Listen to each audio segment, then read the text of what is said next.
ये तो 6 दिसंबर 1956 को डॉक्टर भीमराव अंबेडकर का निधन हुआ। संविधान के शिल्पकार डॉक्टर अंबेडकर की पुण्यतिथि को देश महापरिनिर्वाण दिवस के रूप में मनाता है। भारत के संविधान निर्माता, सामाजिक न्याय के प्रबल योद्धा और समता के महामंत्रदाता डॉक्टर भीमराव रामजी अंबेडकर केवल एक व्यक्तित्व नहीं बल्कि उस क्रांति का नाम है जिसने भारत की सामाजिक संरचना को भीतर से झकझोरा। देश बाबा साहेब भीमराव अंबेडकर की 70वीं पुण्यतिथि मना रहा है, लेकिन फिर भी देश के लिए उनके योगदान के बारे में हम और आप कम ही जानते हैं। संविधान मसौदा समिति के अध्यक्ष के तौर पर उन्होंने लोकतांत्रिक, धर्मनिरपेक्ष और न्यायपूर्ण संविधान की रूपरेखा तैयार की, जिसमें सभी नागरिकों की समानता और स्वतंत्रता सुनिश्चित की गई। संसद में प्रधानमंत्री नरेंद्र मोदी ने बाबा साहेब को श्रद्धांजलि अर्पित कर उन्हें नमन किया। झारखंड के मुख्यमंत्री हेमंत सोरेन ने एक्स पर पोस्ट किया कि बाबा साहेब का जीवन हमें सिखाता है कि संघर्ष कितना भी बड़ा हो, शिक्षा, जागरूकता और न्याय के रास्ते पर चलकर समाज को बदला जा सकता है। पटना में भारत रत्न डॉक्टर भीमराव अंबेडकर की पुण्यतिथि पर श्रद्धांजलि कार्यक्रम का आयोजन हुआ। इसमें speaker CM Nitish Kumar, deputy CM सम्राट चौधरी समेत कई गणमान्य शामिल हुए। देश की आजादी की लड़ाई में और साथ साथ जो संविधान जो हमारा बना है, दुनिया का सबसे खूबसूरत लोकतंत्र हमारे देश में है, और बाबा साहब के नेतृत्व में जो संविधान जो निर्माण हुआ, जिस पर आज हमारा देश चल रहा है, आज उनकी पुण्यतिथि है। पुण्यतिथि के मौके पर श्रद्धासुमन अर्पित करता हूं। साथ ही साथ आज देश के माननीय प्रधानमंत्री नरेंद्र भाई मोदी जी के द्वारा उनके सपनों को हर बनाने का काम किया जाता है। नमन करने आए थे हम लोग, माननीय मुख्यमंत्री जी, विधानसभा के अध्यक्ष, सभी लोग। बाबा साहब ने जो भारत को संविधान दिया और जिसने अंतिम पंक्ति में बैठने वाले समाज को मुख्य धारा में लाने का जो प्रयास शुरू किया, उसको आगे बढ़ाने का काम आज नरेंद्र मोदी जी की सरकार और नीतीश कुमार की सरकार कर रही है।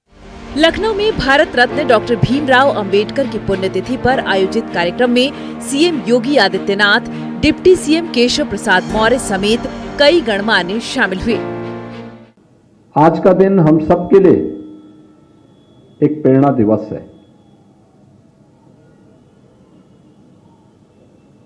क्योंकि बाबा साहब भीमराव अंबेडकर जी ने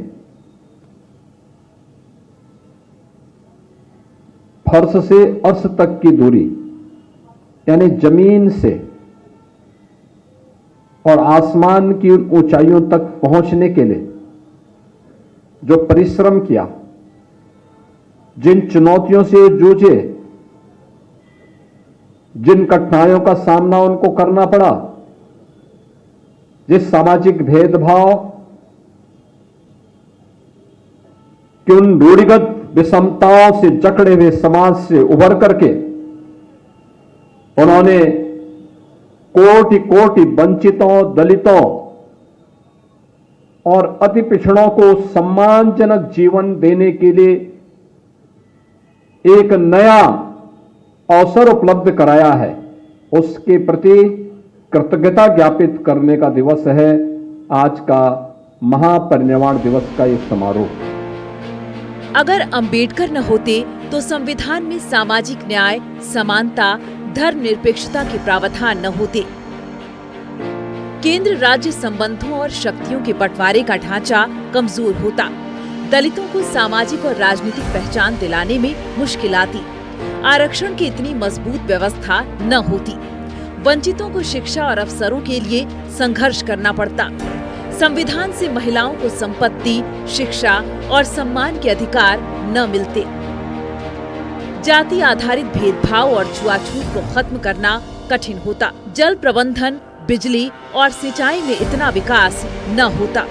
बाबा साहब ने इस जगह को, जो दिल्ली में स्थित है, अपने परिनिर्वाण के लिए चुना, और ये जो हमारा केंद्र है, जो पंच तीर्थ जो आदरणीय देश के प्रधानमंत्री नरेंद्र मोदी जी ने बाबा साहब के सम्मान में समर्पित किए, उनमें से एक है।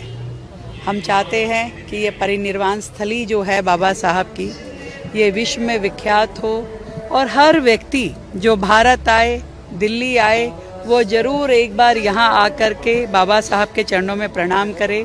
आज की हमने अपने इस दिन की शुरुआत बाबा साहब को इस परिनिर्वाण स्थली पे प्रणाम करके किया है और बाबा साहब का मार्गदर्शन, बाबा साहब के दिखाए हुए रास्ते पे हम सब चलें। डॉक्टर भीमराव अंबेडकर ने समता और समता के साथ साथ ममता और ममता को जोड़कर समरसता, इसको समाज में स्थापित करने का काम किया।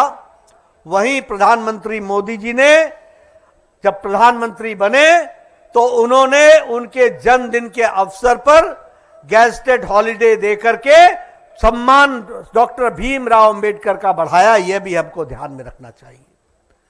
मैं यहां यह भी आपको बताना चाहता हूं कि 1956 में डॉक्टर अंबेडकर ने अपनी अंतिम सांस ले ली थी, लेकिन उनको भारत रत्न से नवाजा गया 36 साल बाद, जब भारतीय जनता पार्टी की समर्थित सरकार केंद्र में आई, तब जाकर के डॉक्टर भीमराव अंबेडकर को भारत रत्न दिया गया। यह भी हमको ध्यान में रखना चाहिए।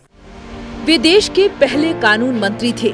उन्होंने अछूत मानी जाने वाली जातियों के लिए कुओं, मंदिरों और शिक्षा तक पहुंच के लिए सत्याग्रह किया।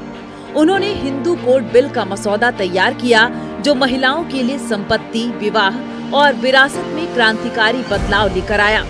उन्होंने रिजर्व बैंक की स्थापना में भूमिका निभाई। निलय सिंह, नक्षत्र न्यूज, रांची।